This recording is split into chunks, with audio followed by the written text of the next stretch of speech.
They got lucky in the first half, thanks to some wonderful goalkeeping from Vukovic. It's come home to roost since half-time. Well, it's going to be a change of tack here from Ricky Herbert to try and mix things up. Off goes the big man, the target man, Dylan McAllister, and on comes the Argentine, Oscar Cornejo. Toto is his nickname. Good mates with Marcos Flores from Adelaide United. Injury has cruelled his season. I would imagine that Chris Greenacre will now push forward into the point, and Cornejo, who is a classic number 10, a la Patricio Perez, try and create a few openings for the Phoenix and move this Sydney FC defence around. It's been pretty predictable from the Phoenix, pretty easy and pretty comfortable, you'd have to say, for Sydney's defence so far. Here's Gann. Gann again. And Vukovic with the claim. He's got his tail up, hasn't he, Brendan Gann? There was a wonderful break again, engineered by the central striking combination. Kazarine and McKellar really starting to enjoy themselves. And as this one sat up, you saw Brendan Gann, his eyes lit up, tried to bend one around Vukovic, but started it out a little bit too central. And the sort of form Vukovic is in, it's going to take more than that to beat him. And again, their ability to create something with the front three only, Sydney, has been very impressive tonight.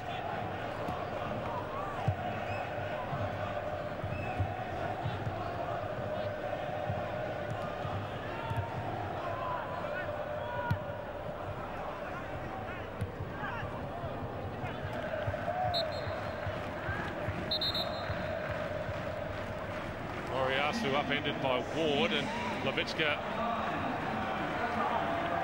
goes to his bench again, and a real crowd favourite, Kofi Danning, is going to get his opportunity. Off goes Bruno Kazarine, who's toiled away without getting a goal. Probably should have had a goal, didn't get it.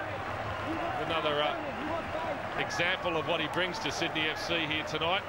As you suggested, Trimmers, that muscularity, that willingness to work hard, to hold the ball up and bring others into the game. He's been very impressive. Just straightens them up, allows them to put teams on the back foot. His work rate's exceptional. And he seemed to have struck up a lovely understanding already with Nick Carl and Juho McKellar as well. Some good signs for the future for Sydney FC.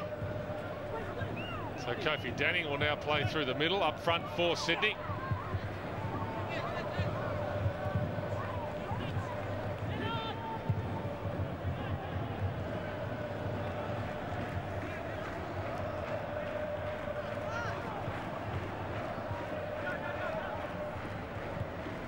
It wasn't that long ago, of course, that Kofi Danning was regarded as the pick of the crop of Sydney's youngsters.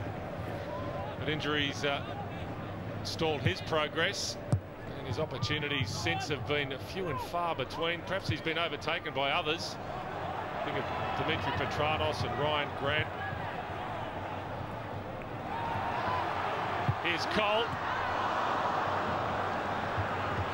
So Kofi Danning has to make up for a bit of lost time as well. Lovemore now for Wellington.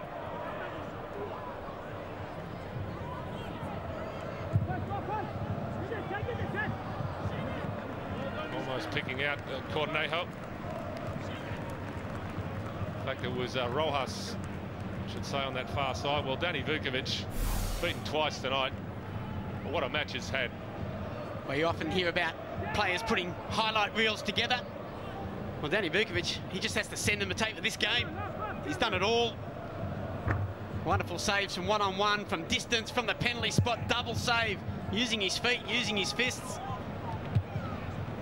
Well, how many times, Trimmers, does a keeper make a double save from a penalty and yet still concede the goal? Incredible. Danny Vukovic will be shaking his head. 12 saves in a game. He'll finish on the losing side, but he'll go close to being man of the match, that's for sure.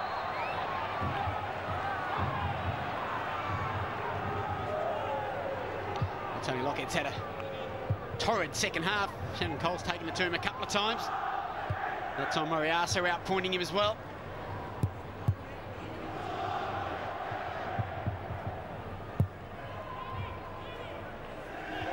Here's Gan.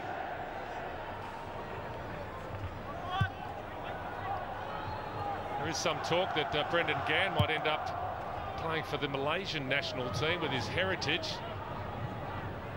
Malaysia currently enjoying being the top dogs in the ASEAN region. There he is. Layoff was aimed for Moriasa, didn't come off, but Malaysia, yeah, are back in business after a dreadful period. Winning the Asian Championship at the end of last season. Brendan Gan qualifies for Malaysia. But the World Cup qualifiers coming up later this year. Could be a good move for him.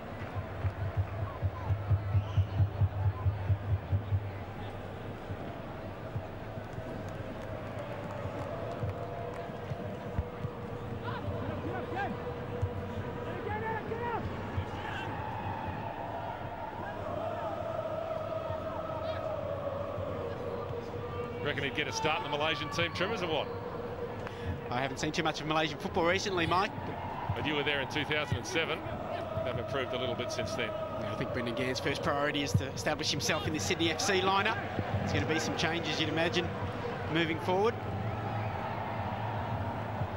Well, if the Malaysian national team have got their spies out, they should be watching this goal from the Sydney substitute, Brendan Gan.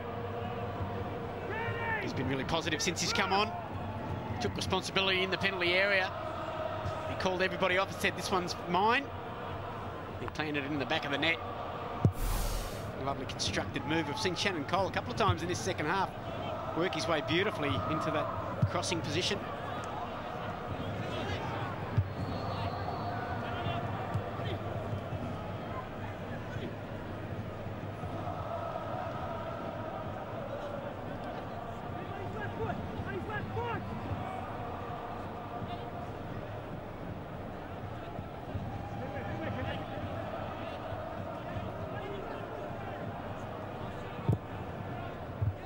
Greenacre there. It was an awkward angle. Stuck out a boot. Rojas still toiling away, trying to create openings for Wellington. Chris Greenacre has had a barren night. Yeah, Sydney have done a good job in the centre of that defence. It's more about the positioning in that situation. As a defender, if you get yourself ahead of the near post and your player, the striker, wants to get himself to the ball, it's always then going to be difficult for him to get anything on target. You need to be that step ahead, push that man further forward than the near post. Well, it's a more familiar role for Greenacre now, having played off McAllister before he was substituted. He's caught offside, Chris Greenacre, more than any player in the competition. Maybe one of the reasons why Ricky Herbert decided to play him deeper. Here he is winning the free kick, but it's also the runs he makes off the ball. He made a very intuitive comment when he first arrived, Chris Greenacre. Spent most of his career in the lower leagues in England, and he said, I make the runs into the channel wanting the ball early or expecting the ball to come early, and maybe because Wellington don't give it to him so early or attempt not to give it so early, might be one of the reasons he's caught offside so much. Absolutely, often running himself through the position he wanted. The other thing, perhaps, getting to a stage of his career, perhaps lost a yard of space, so wanting to get right up on the shoulder, give himself the best opportunity to get on the end of those balls. It's Cornejo with the corner. Bad delivery as well. That's skimmed off the head of Stefan Keller.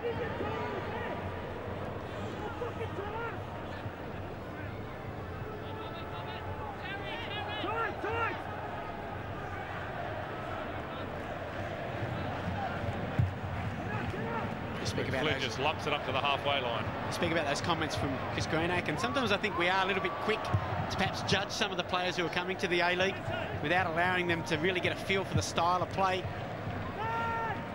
especially if they've been a long time in the one style of football overseas. It's how they adapt. That's the key.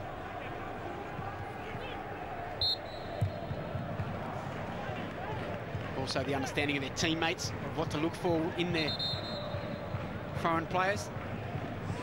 Well, Levitska is now going to empty the bench, and it's the South Korean Byun who's going to come on. He'll be replacing skipper Terry McFlynn. There'll be a readjustment here. I would imagine that will mean Cole will go into the centre of midfield. We'll have to wait and see.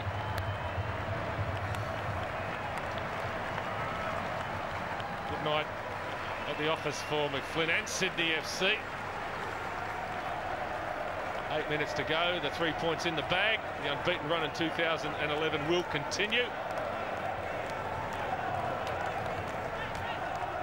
The vibe is good heading into the ACL. Sydney kick off their campaign here against Suwon Blue Wings in a couple of weeks' time. Of course, the ACL will be broadcast in full here on Fox Sports.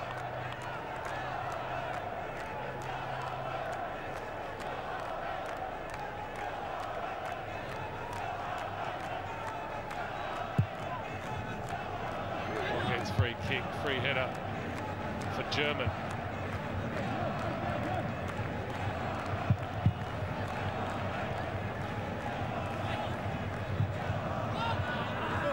It's a disappointing cross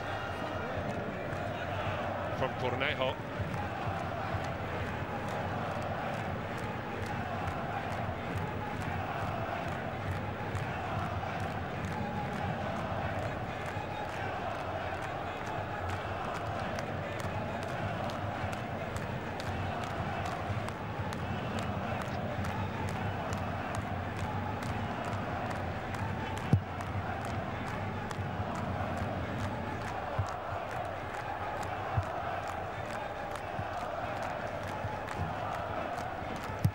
Here's Jamison.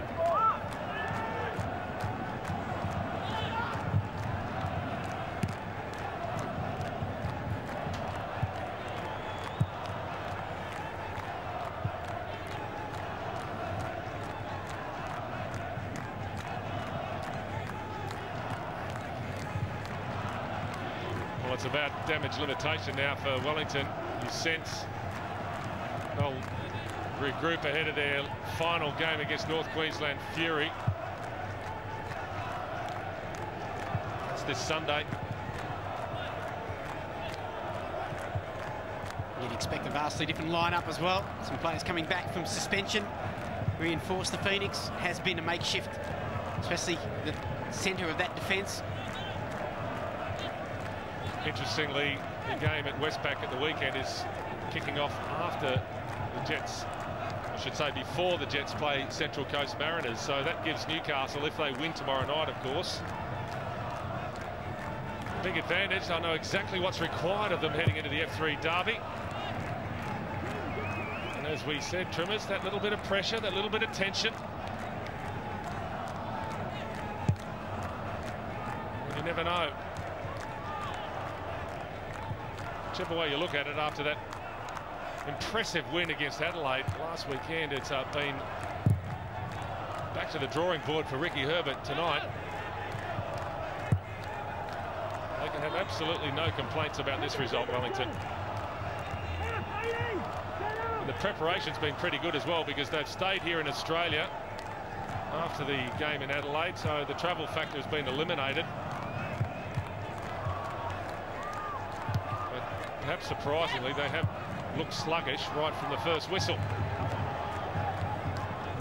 Or is that taking something away from Sydney's performance? No, I think they were definitely out of sorts early in the game.